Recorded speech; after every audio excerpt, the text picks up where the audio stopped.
Um bom dia para todos. Que alegria estar com vocês nesta manhã de sábado. Quero saudar também a todos os nossos amigos que estão acompanhando a este culto através do YouTube, a cada amigo, a cada familiar e aos que são nessa igreja, mas que estão também acompanhando de forma virtual o culto nesta manhã. Certamente Deus, Ele vai falar ao nosso coração nesta manhã. Vamos, da forma como estamos, elevar uma prece ao Senhor. Oremos. Senhor Deus, nosso Pai, nesta manhã desejamos ouvir a Tua voz falando ao nosso coração. A Tua palavra vai ser aberta, é ela que falará ao nosso coração, embora ouçamos a voz de um homem. Não há poder na voz, há poder na Tua palavra. A Tua palavra que trouxe a existência a tudo o que vemos e ao que nós não vemos. Que esta palavra produza em nosso coração nesta manhã transformação, motivação, mobilização missionária para a Tua igreja. Oramos agradecidos no nome sagrado do Senhor Jesus Cristo. Amém. Que bom estar com você nesta manhã, queridos. E nesta manhã nós temos um tema todo especial para tratar com vocês. Por isso, eu já gostaria que você tomasse sua Bíblia e abrisse sua Bíblia no livro do Apocalipse, capítulo 14. Vamos ao texto desta manhã, Apocalipse, capítulo 14, e vamos ler dois versos, o verso 6 e o verso 7. Apocalipse, capítulo 14. Esse é o texto que nós vamos estudar nesta manhã. Apocalipse, capítulo 14. Para ajudar aqueles que quiserem acompanhar na tela, aí está o texto na tela também. Apocalipse, capítulo 14, versos 6 e 7. O texto diz assim: vi outro anjo voando pelo meio do céu, tendo o evangelho eterno para pregar aos que se assentam sobre a terra, e a cada nação e tribo e língua e povo, dizendo em grande voz: temei a Deus e dai-lhe glória, pois é chegada a hora do seu juízo, e adorai aquele que fez o céu, a terra e o mar e as fontes das águas.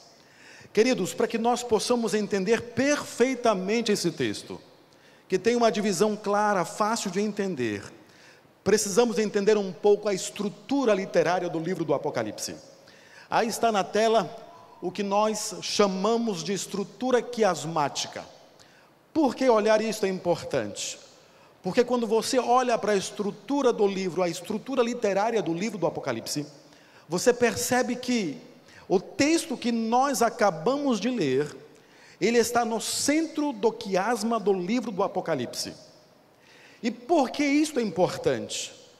Porque na estrutura quiasmática, o assunto mais importante, que deve chamar mais atenção, deve estar no meio da estrutura, no centro da estrutura. E nós encontramos aí no centro dessa estrutura, o centro do quiasma, ou do quiasma. E então, isto é algo importante, você vai precisar disto no decorrer do nosso estudo nesta manhã. O texto que nós estamos analisando nesta manhã está no meio dessa estrutura, e isto é muito importante. Como eu disse para vocês, o texto, ele oferece facilmente uma divisão em três partes. Isso facilita a nossa compreensão. Se você olhar o texto novamente, nós poderíamos então dividi-lo de forma didática, desta forma. A primeira parte, vi um outro anjo voando pelo meio do céu. Aí descreve o mensageiro. A segunda parte, tendo o evangelho eterno para pregar aos que se assentam sobre a terra, e a cada nação, tribo, língua e povo.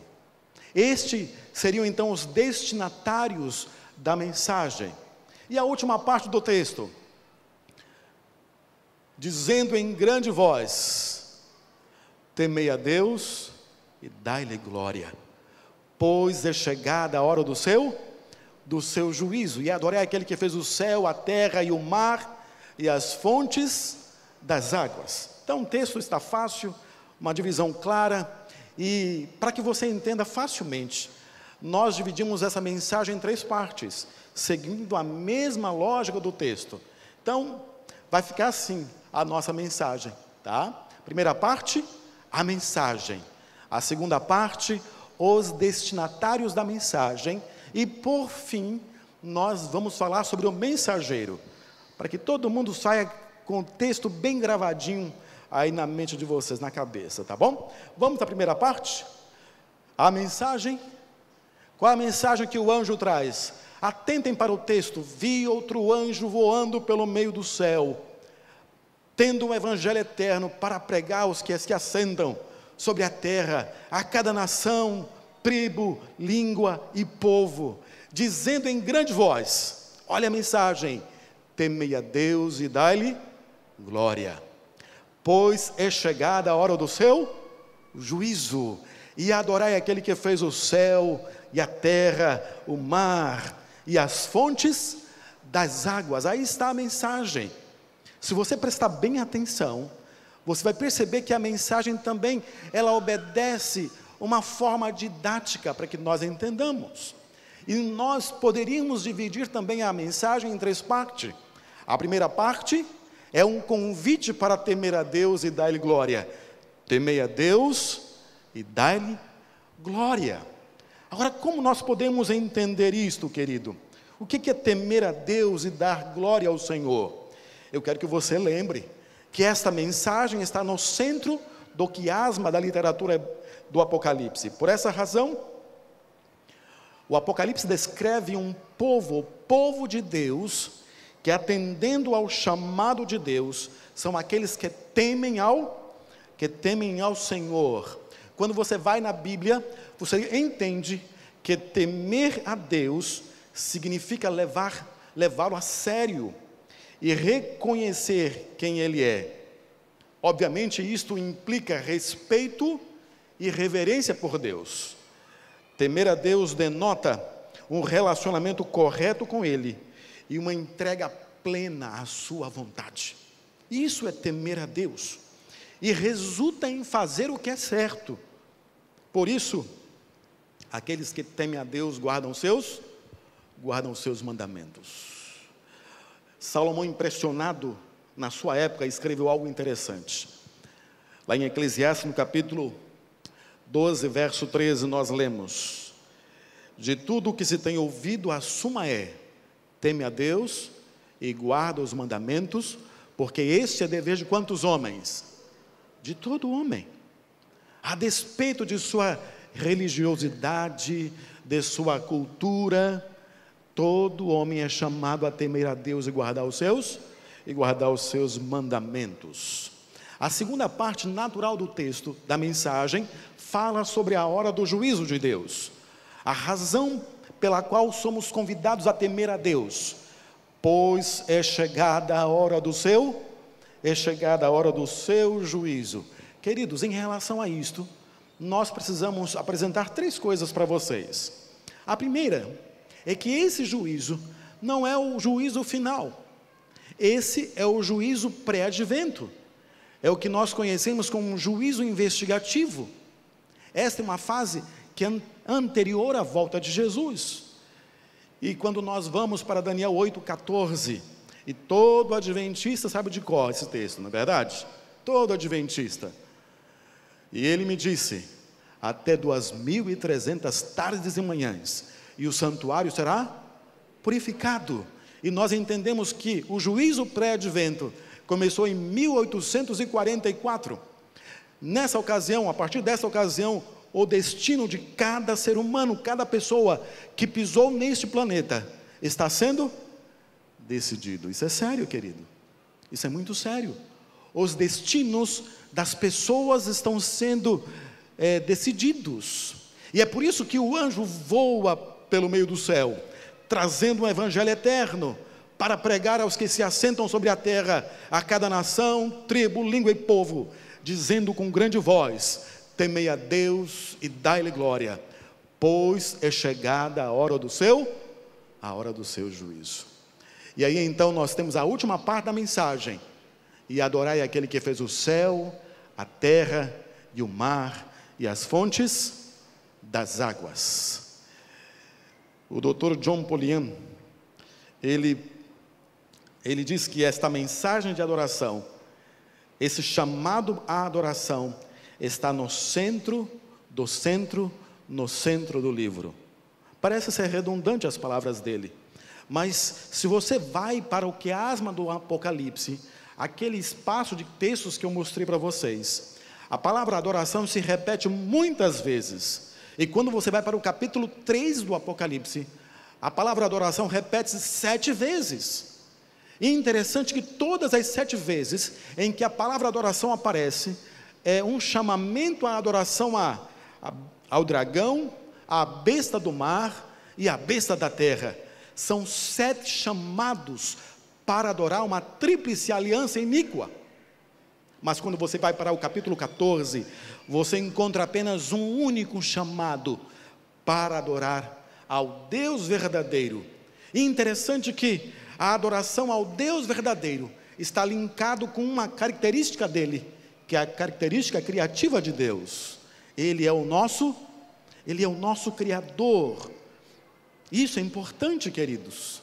Ele é o nosso Criador. Nós temos aí no Apocalipse um vínculo inquebrantável entre a adoração e o Criador.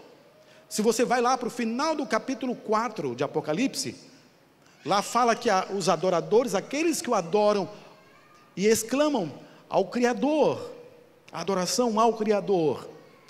E uma outra coisa interessante é que ao nós colocarmos em paralelo o verso 7 do capítulo 14 e o versos de 8 a 11 do capítulo 20 de Gênesis, nós encontramos paralelos literários, linguísticos, o que faz com que nós entendamos que há uma associação entre o chamamento para adorar a Deus no contexto do sábado bíblico. Isso é importante. A mensagem que o anjo proclama do céu em grande voz é um chamamento para temer a Deus, dar-lhe glória, adorá-lo como Criador no contexto do sábado bíblico, por uma razão básica: é chegada a hora do seu juízo, queridos. Podemos afirmar sem medo de errar que esta é uma referência ao 4º mandamento. É por isso que Norman Gulley, ele captou corretamente a relação entre salvação e sábado, e assim ele se expressou: o sábado é realmente a própria essência do evangelho no tempo do fim. Não há evangelho sem o sábado, e não há sábado sem o evangelho. A Escritura combina inseparavelmente os dois, especialmente nos acontecimentos do tempo do fim. Um ataque contra um é um ataque contra ambos. E o triste fato no tempo do fim é que a separação do sábado de Cristo leva inexoravelmente à separação dele, e a rejeição de Cristo leva a uma rejeição ao seu sábado. Você percebe aí então uma ligação entre salvação e sábado, rejeição do sábado, rejeição da salvação. Queridos, esta é uma mensagem importante e precisa ser apresentada em nosso tempo. É chamada de mensagem para o tempo presente. Mas eu quero analisar com vocês, nessa segunda parte, os destinatários da mensagem. Quem são estes? Vamos ao texto novamente? Vi outro anjo voando pelo meio do céu, tendo um evangelho eterno para pregar aos que se assentam sobre a terra, e a cada nação, tribo, língua e povo. Queridos, estes são os que devem receber a mensagem. Toda nação, toda tribo, toda língua, todos devem receber. Você sabe quantas pessoas há no mundo hoje? Essa é uma estatística que eu encontrei essa semana. No mundo nós temos 7 bilhões. 844.980.574 pessoas. Cada uma delas precisa ouvir esta mensagem. E a cada dia, a coisa piora, porque a cada dia 200 mil novas pessoas, cerca de 200 mil novas pessoas são acrescidas. E alguém pode dizer assim, mas e os que morrem? A conta não fecha, porque os que morrem em quantidade menor. Se estima, queridos, que nós vamos chegar no ano 2030 com mais de 8,5 bilhões de pessoas. A pergunta é, como alcançar cada uma dessas pessoas? Como alcançar, queridos? Como cada uma dessas pessoas podem ser alertadas, chamadas à atenção? Usando as palavras de Paulo, em Romanos capítulo 10, verso 14, eu quero fazer eco com a preocupação do apóstolo. Como, porém, invocarão aquele em quem não creram? E como crerão naquele de quem nada ouviram? E como ouvirão se não há quem pregue? Como essas pessoas vão ouvir sobre Jesus, sobre seu amor, sobre sua bendita vinda, sobre o seu breve retorno? Como elas ouvirão se não houver quem pregue? E qual é a solução para esse problema? Proclamadores, aqueles que podem proclamar, o mensageiro. Vamos voltar ao texto novamente? Já deu para gravar já o texto? Vi outro anjo voando no meio do céu, tendo um evangelho eterno para pregar aos que se assentam sobre a terra, a cada nação, tribo, língua e povo, dizendo em grande voz: temei a Deus e dai-lhe glória, pois é chegada a hora do seu juízo. E adorei aquele que fez o céu, a terra e o mar e as fontes das águas. Quem proclama a mensagem? Quem proclama a mensagem é um anjo. É óbvio que este anjo representa um movimento, queridos. Não espere que de repente vá aparecer no céu um anjo e com voz de trovão proclamando essa mensagem. Não, esse anjo representa um movimento, e esse anjo representa cada adventista ao redor do mundo. Esse anjo representa a igreja remanescente de Deus. Este anjo representa cada um de nós. Atualmente nós somos 21 milhões de adventistas, 21.414.719 adventistas ao redor do mundo. Talvez você ache isso muita coisa, mas comparado à população mundial, nós somos um pingo no oceano. Queridos, depois de 157 anos, somos apenas 0,28% da população mundial. E esse é um problema, porque se nós mantivermos o mesmo crescimento, nós levaremos 234 anos para alcançarmos o mundo. Pior, se continuarmos crescendo da forma que estamos, no mesmo ritmo, nós não veremos Jesus voltar em nossa geração. Isso é terrível. Nós não veremos Jesus retornar em nossa geração. Em 2010, num concílio outonal da Conferência Geral da Igreja Adventista, foi tomado um voto de um documento que foi amplamente divulgado. O documento é um apelo urgente por reavivamento, reforma, discipulado e evangelismo. E olhem, trecho desse documento. O documento dizia o seguinte: a taxa de crescimento da igreja simplesmente não está acompanhando o crescimento da população mundial. Uma avaliação honesta de nosso impacto evangelístico atual no mundo leva à conclusão de que, a não ser que haja uma mudança dramática, não concluiremos a comissão celestial nessa geração. A despeito dos nossos melhores esforços, todos os nossos planos, estratégias, recursos são incapazes de concluir a missão dada por Deus para a sua glória na terra. Isso é triste. Precisamos de uma mudança urgente, queridos. Precisamos dar uma reviravolta nessa realidade. E aí, então, eu gostaria de evocar a lembrança de alguns fatos históricos relativos à igreja cristã primitiva.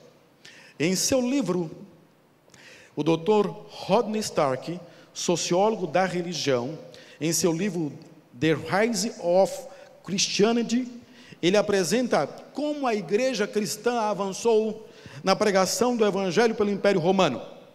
E então ele diz o seguinte, que até o ano 100, até o final do primeiro século, havia pouco mais de 25 mil cristãos, o que equivaleria à época 0,14% da população mundial da ocasião.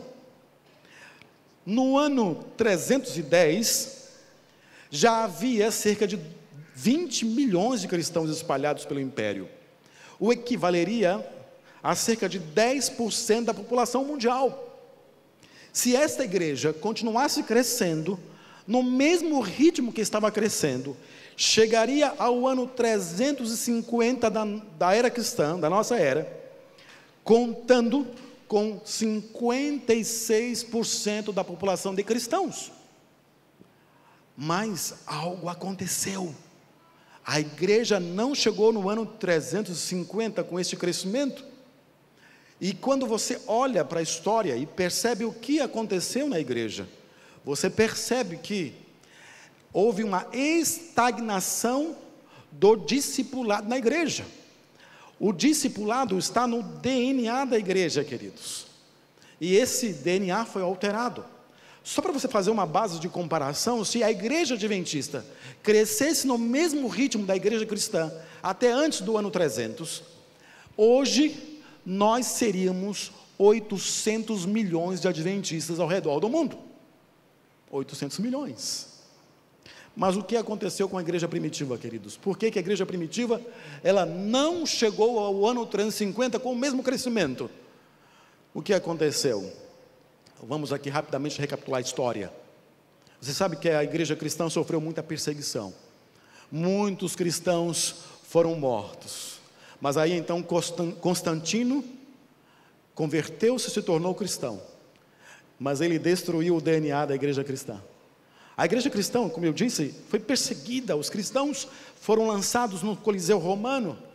Alguém já disse que ser cristão no primeiro e no segundo século era namorar o martírio.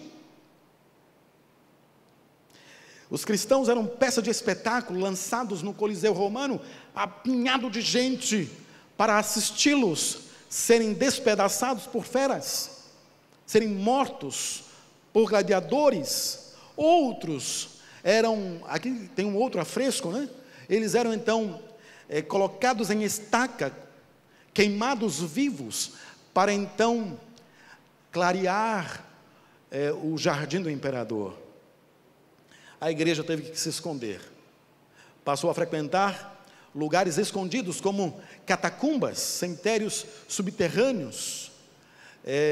Mas quanto mais a igreja era perseguida, mais o número de cristãos aumentava. Tertuliano de Cartago diz que o sangue dos mártires é semente dos cristãos. Cecílio, um gentil que viveu na época, dizia o seguinte: os cristãos se calam em público, mas falam nos becos. Queridos, as pregações eram feitas nesses lugares aqui, em catacumbas. O fervor evangelístico permanecia. Mas eu gostaria de comentar com vocês a conclusão que Rodney Stark, ele apresenta em seu livro For the Glory of God. Porque quando Constantino se converte, e você sabe um pouco da história de Constantino, no dia 25 de julho do ano 306, seu pai morreu, Constantus. E aí começou uma guerra pela sucessão do império, entre Constantino, que era o favorito dos exércitos de Constantus, e Magêncio. E essa luta se perdurou 6 anos. E então no dia 27 de outubro de 312, uma grande batalha nesta ponte Milívia. Na noite anterior, Constantino teve um sonho. E embora fosse menor número de soldados, ele consegue vencer a batalha e a guerra ali, pela sucessão contra Magêncio e seus exércitos, e se torna imperador, e atribui sua vitória ao Deus dos cristãos, e se torna cristão. Mas olha o resultado. O Dr. Rodney Stark assim o descreve. Deixa eu colocar aqui na tela para que você possa acompanhar comigo aqui. Ok, aqui agora. Por muito tempo, historiadores aceitaram a alegação de que a conversão do imperador Constantino resultou no triunfo do cristianismo. Ao contrário, ele destruiu seus aspectos mais atraentes e dinâmicos, transformando um movimento popular de alta intensidade em uma instituição arrogante, controlada por uma elite que muitas vezes conseguiu ser brutal e laxista. Alguns dizem que estas intervenções de Constantino é o efeito Constantino na história da igreja cristã. E o que ele fez? Algumas coisas você já conhece. Ele mudou o dia de guarda do sábado para o domingo, e a frequência à igreja se tornou obrigatória. O caráter celebrativo que havia no culto da igreja se perdeu, e o dia religioso se tornou mais uma obrigação litúrgica do que uma celebração de alegria. Uma outra coisa que aconteceu, que é chamado de efeito de Constantino, foi a suposição de que todos os cidadãos, exceto os judeus, já nasciam como cristãos. E aí vem a lógica de se batizar as crianças recém-nascidas. Com isso, Constantino botou um ponto final no aspecto missiológico. Por quê? Ora, se o indivíduo já nasce e é cristão, aonde está mais a ideia, a motivação para eu sair e pregar o evangelho e fazer discípulo? Uma outra coisa que Constantino fez, o batismo infantil, dando fim ao processo de maturidade cristã. Mais um efeito de Constantino, só 6 aqui. Uma distinção genérica entre os leigos e o clero. Quanto problema isso causou, queridos? Se formou uma grande massa que assiste o que se faz, e um pequeno grupo que faz. A igreja se tornou um grupo de espectadores, não mais um grupo de discípulos. E este problema nós ainda estamos sofrendo. Por fim, a construção de grandes igrejas e a formação de enormes congregações, e para a expansão do cristianismo, o uso da força militar para a pregação do evangelho. O resultado de tudo isso, queridos, é a destruição do DNA da igreja cristã, que é o discipulado. O anjo que voa pelo meio do céu, tendo o evangelho eterno, para pregar aos que se assentam sobre a terra, e que é representado por mim e por você, precisa então retomar, lá no passado, este DNA. Precisamos voltar ao processo do discipulado, precisamos voltar ao movimento de discipulado cristão que havia lá no passado. E como é que se faz isto nos nossos dias? É simples, discipulado 1 a 1, simples assim. Se você for ao evangelho, há pelo menos 35 ocasiões em que Jesus, ele manteve contato individual para a conquista dessa pessoa para o reino de Deus. Queridos, os grandes projetos são bem-vindos, mas o discipulado é no olho a olho, no tete a tete, conquistando o coração. Muita gente pensa que discipulado é dar um estudo bíblico. Eu gostaria de mencionar aqui uma definição interessante, que está nesse livro, a ABC do Discipulado, do pastor Paulo Gordinho. Na página 17 ele diz assim: discipular é transmitir a vida de Cristo por meio de nossa vida. Olha que coisa interessante, uma frase revolucionária.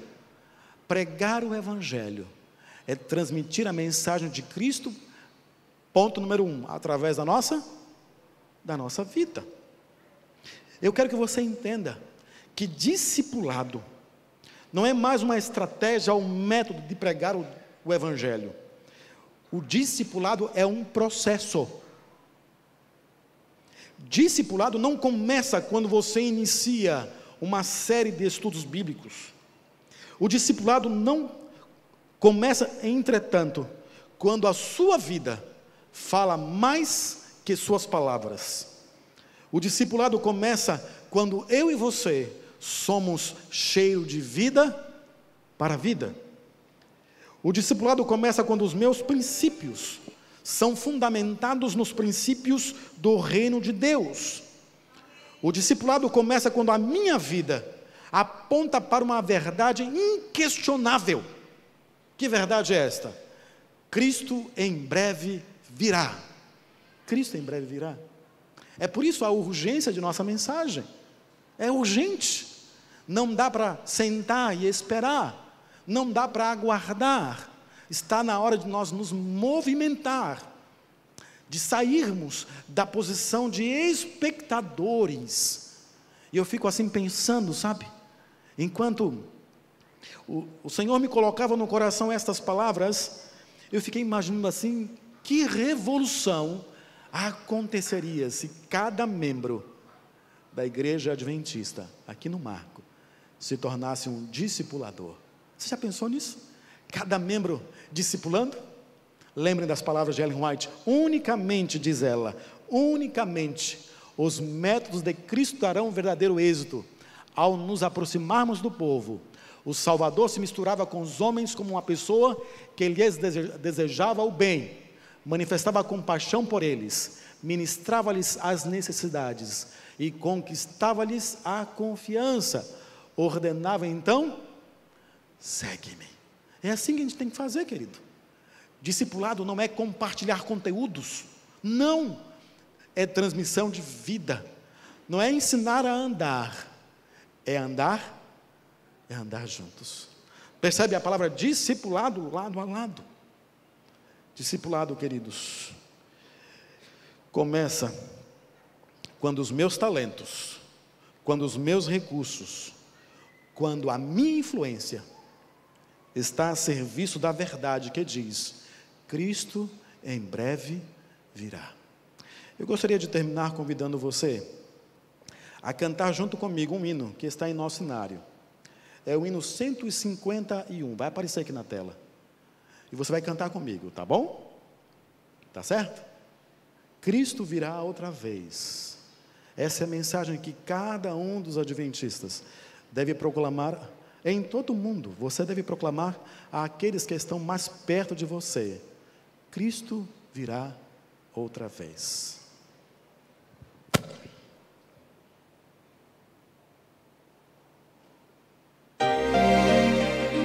Cento e